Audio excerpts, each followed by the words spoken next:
Estamos hoy lunes con Oenir Sartú, Gonzalo Baroni, Juan Gavito y Luis Polakov.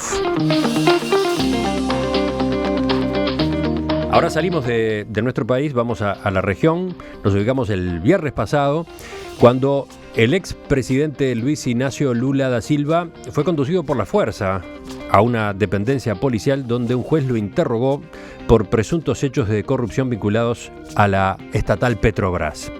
El operativo incluyó además el registro de su domicilio en San Pablo y también de la sede de la fundación que dirige, entre otros locales. Después del interrogatorio, Lula aseguró que no teme a nada y que está resuelto a continuar con su actividad política. Incluso dio a entender que hasta puede dar pasos hacia adelante.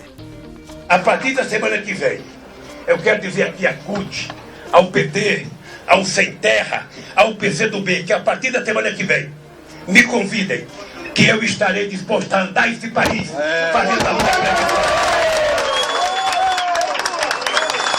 Porque não é possível ver o país sendo vítima do espetáculo midiático.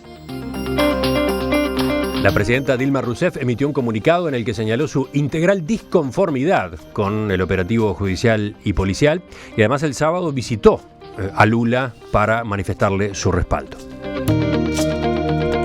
¿Quién empieza?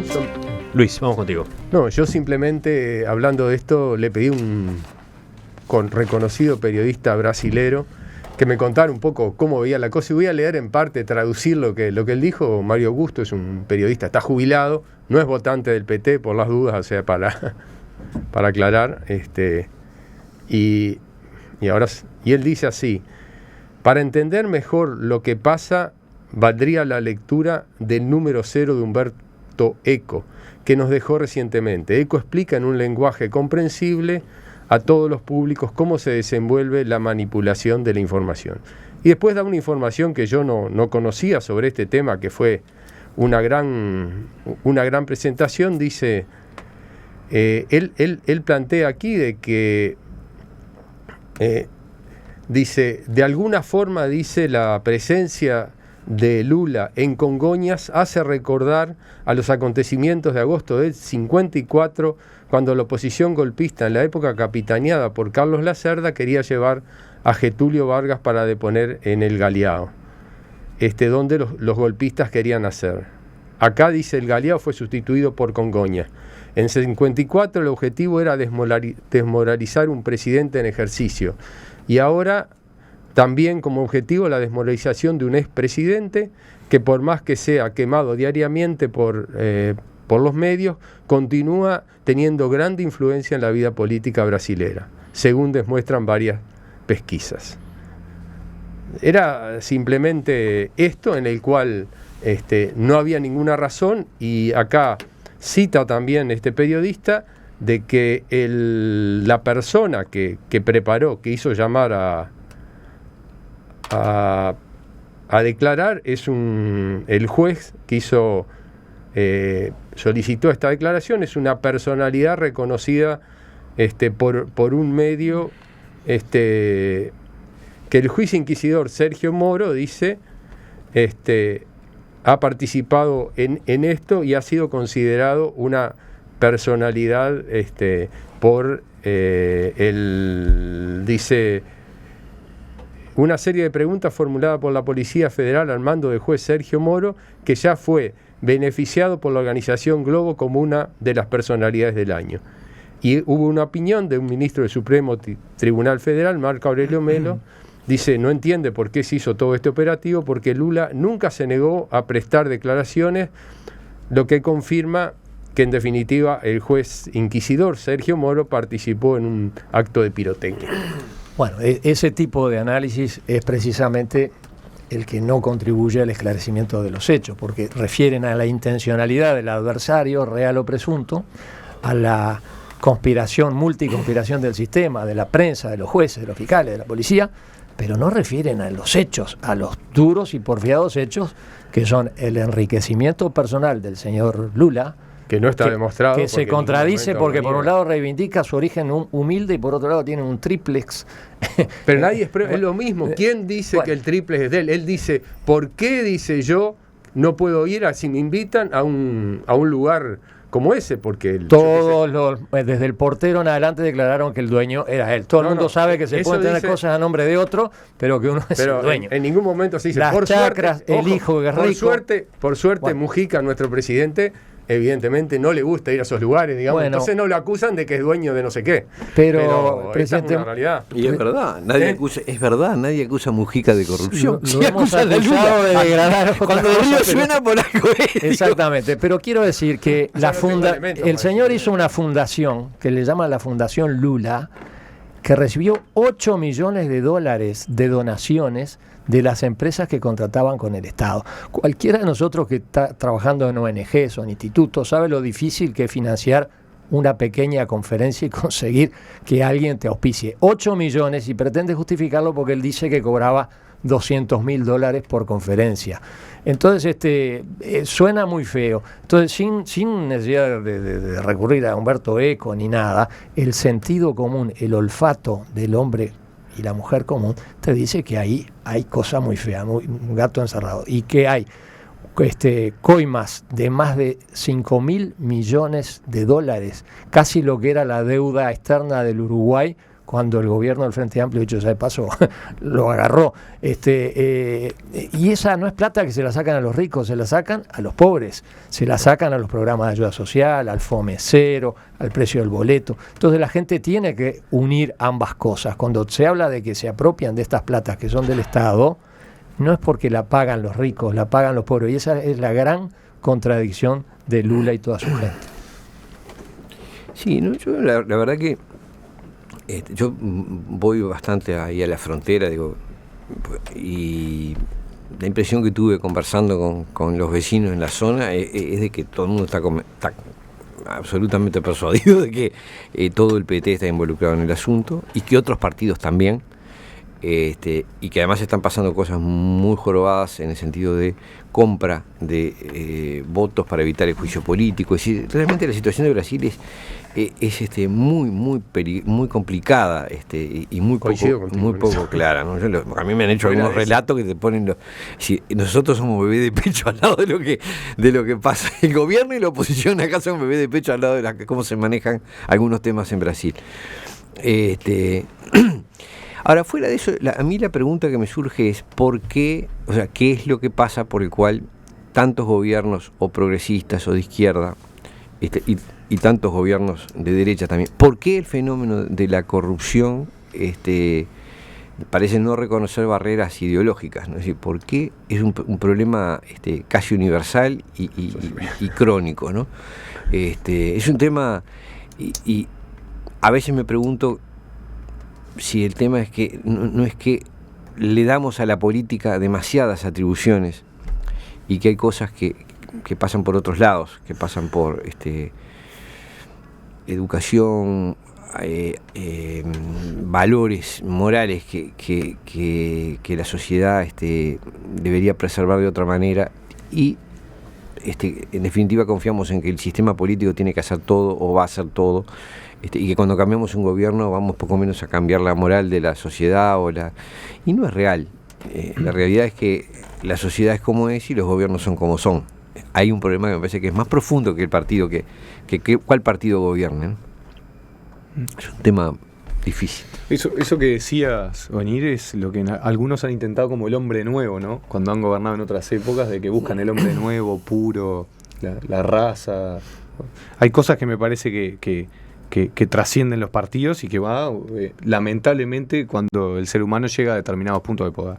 Yo quería hacer una comparación de qué diferente, de que recién veníamos hablando de Sendik, de lo mal que declaraba, y ahora si uno escucha las declaraciones y ve los discursos de Lula, qué buen orador que es, ¿no? Ve una diferencia muy fuerte. Yo creo que es muy buen orador. Y salvando la distancia, que hay muchas risas al respecto, porque realmente enfrentarse, bueno, pero enfrentarse, te están diciendo que lavaste dinero, te están diciendo que fuiste corrupto, te están diciendo que te llevaste miles de millones de dólares y sin embargo tenés la entereza de hacer un discurso muy fuerte, emotivo, profundo. Muy gráfico además, porque utilizó esa expresión como fue, quisieron matar a la cobra, pero apenas si le dispararon en la cola, la cabeza sigue y sigue teniendo entera, un apoyo increíble, etcétera, ¿no? etcétera, etcétera, ¿no? La yararaca, dijo él. Y la locura de la gente realmente en las calles, en las manifestaciones, frente a la Red Globo, a los medios de comunicación, volvemos a lo mismo, atacamos al medio y la gente gritando, defendiendo a Lula. Yo creo que una cuestión que dejabas en el camino, Emiliano, de que si realmente se candidatea o no, yo creo que ya se candidatea al 2018, creo que Dilma lo está necesitando, una figura fuerte que esté saliendo a la calle, que el PT levante todos estos casos de corrupción que día a día están apareciendo. Y después hay una cosa que me llama mucho la atención. Hace poco estaba leyendo un libro que hablaba sobre la ola progresista, de cómo se fue dando de que diversos gobiernos en la región fueron ganando partidos de corte progresista. Y Lula fue el primero, fue como la punta de lanza de todo esto.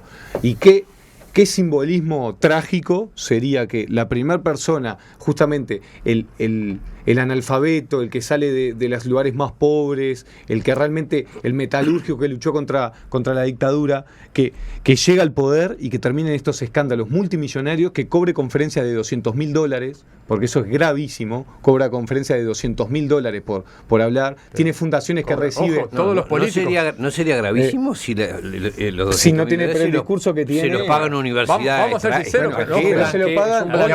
De a uno. Pero se lo están pagando empresas que patrocinan obras del Estado, que tiene obras con el Estado, tiene una fundación que se los paga obras constructoras multimillonarias que tienen contratos con el Estado. Me parece que no son universidades, no son fundaciones de corte pedagógico y queremos escuchar a un presidente. No, son multinacionales que están teniendo contratos multimillonarios con el Estado. Entonces, me parece que su principal capital político, que es la imagen, se está desmoronando y es preocupante en un país que la estabilidad de tantas millones de personas es fundamental para llevar adelante cambios profundos y que realmente, por lo menos Lula, está demostrando que fracasó. De todos modos, el procedimiento que se siguió el viernes fue extraño, ¿no? Sí.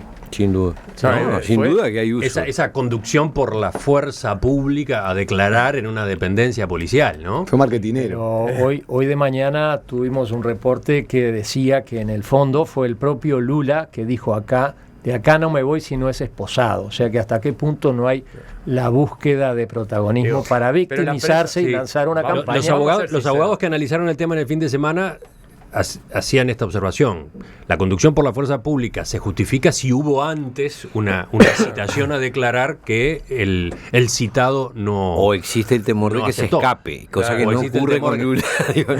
¿Por qué se fue directamente a la conducción por la fuerza pública? Bueno, ahora apareció más información a propósito de cómo reaccionó Lula en el momento en que lo convocaron a declarar. Fue un gran acá hay claro, o sea, la prensa estaba, todos los periodistas informados de lo que iba a pasar. O sea, acá realmente hubo un montaje de una situación que evidentemente vende y por eso lo armaron. Ahora, acá hay una realidad que es clarísima, o sea, Lula sigue teniendo un apoyo en la población y hay un objetivo de destruirlo. Y la otra cosa, que los políticos se les pague para dar conferencias, se les paga a nuestros políticos uruguayos cuando van a dar conferencias. Eso creo que todos lo saben. Y pero además, en este caso, la ANCAP capaz le paga. La financiación estamos hablando de empresas petroleras grandes, ¿no? Yo te voy a decir que la financiación venía por empresas que contratan con el Estado. Eso es lo que complica la cosa. Pero muchas de las financiaciones que dan a los políticos vienen no solo en ese país, sino en otros, cuando hay ciertas empresas que están interesadas en hacer inversiones en otro país y le sirve la figura de un político para promover sus inversiones en ese país, cosa que genera trabajo en el país. O sea, yo lo que sí creo realmente que aquí hay un montaje muy, muy grande de la prensa que evidentemente la figura de Lula es una figura muy importante y es un posible candidato a presidente que hoy es el político, uno puede quedar asombrado, que hoy tiene personalmente más respaldo en Brasil. Entonces, evidentemente hay un interés de afectarlo. Y quiero terminar con algo porque coincido contigo. O sea, cuando un partido representa a la mitad de una población, como puede ser el Frente Amplio, puede ser la oposición, digamos, evidentemente no hay forma de decir que no represente al total de la población. Por lo tanto, problemas se dan. Yo creo que las dos cosas. Creo que hay sí un montaje que involucra al Poder Judicial brasileño y seguramente a la prensa para atacarlo. Y también creo que existe la causa de corrupción del cual se le acusa. Me da la impresión de que hay una serie de elementos que bastante fundados que llevan a pensar que las dos cosas son ciertas. Porque el mundo a veces es complejo. Lo único que me parece de esto es que no se pueden confundir dos líneas y esto es una cosa que estamos confundiendo permanentemente. Si a mí me acusan de robar, yo no puedo decir yo tengo los votos de la mitad de la población de no sé dónde. Tengo que demostrar que no robé. Desde la línea de defensa política, es decir, tengo tantos votos para justificar la acusación concreta, me parece que es complicada. En ningún momento lo pueden acusar de que haya robado. Vamos a ser claritos. No, lo acusan de cobrar coimas. Lo acusan de ser parte de una trama de corrupción, porque los $200.000 por conferencia es el cambio chico. Lo grueso son las coimas pagadas por Petrobras. Miles de millones de dólares que se fueron por ahí. Y ya hay gente procesada del propio partido. ¿Coimas pagadas por Petrobras? Sí, coimas pagadas a personas para que Petrobras tomara determinadas decisiones, por ejemplo, hiciera contratos. Por ejemplo, han comprado una refinería en California y la pagaron 147 veces más de lo que valía. 47 veces. Bueno, por 1,47 lo podemos multiplicar si la matemática no me anda mal. Pero esto coincide aparte con el otro gran episodio de corrupción que es el mensalao, cómo se compraban los votos de los legisladores. Entonces, no me diga que Lula no sabía nada después de 2 periodos de gobierno y ser la cabeza del partido, por favor.